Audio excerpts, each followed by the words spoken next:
हाथ खड़ा कर। संस्कृत समझ में आती है, पढ़ते हैं, लिखते हैं, थोड़ी बहुत ही सही। बड़ी मुश्किल से देखो 2 से 4 लोगों ने हाथ खड़े करे। लेकिन हिंदी कितने लोगों को समझ में आती है? हाथ खड़ा करो। हिंदी समझ में आती है, लिखते आती है, पढ़ते आते हैं, लगभग सभी को आती है। इसलिए रामचरितमानस हिंदी में लिखा गया है। हिंदी की एक उपभाषा है, बोली है अवधी। उस अवधी भाषा में रामचरितमानस की रचना हुई है। जैसे अपने यहाँ पर अपने क्षेत्र को क्या कहा जाता है?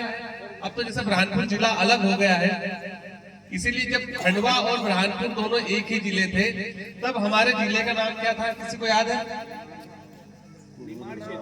निमाड़ क्षेत्र, पूर्वी निमाड़।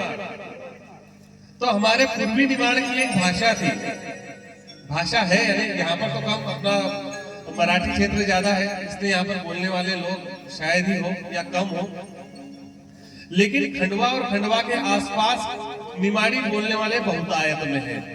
निमाड़ी हिंदी से मिलती जुलती बोली है, हिंदी की ही एक भाषा है, एक बोली है।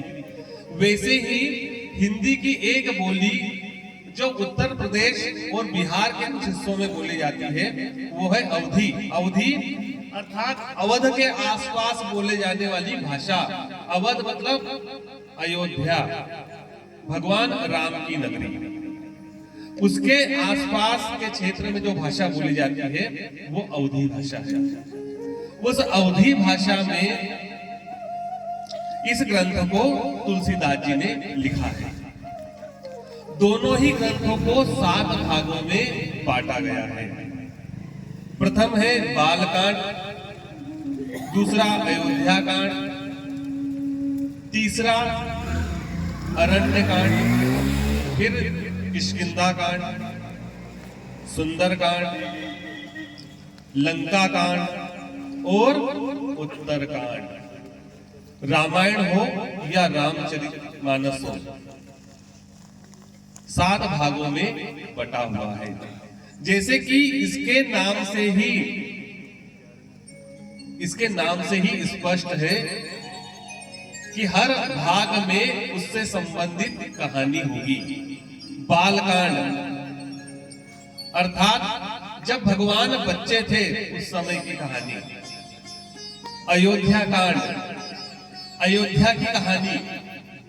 अरण्य कांड, अरण्य अर्थात जंगल, जंगल की कहानी, जब भगवान जंगल में गए थे। उसके बाद किष्किंधा कांड, जब भगवान किष्किंधा में आए थे और बाली और सुग्रीव का आपस में युद्ध हुआ था और बाली का वध हुआ था। उसके बाद सुंदर कांड, मां सीता की खोज के लिए भगवान गए थे। उसके बाद युद्ध कांड, जिसमें राम और रावण का युद्ध हुआ था।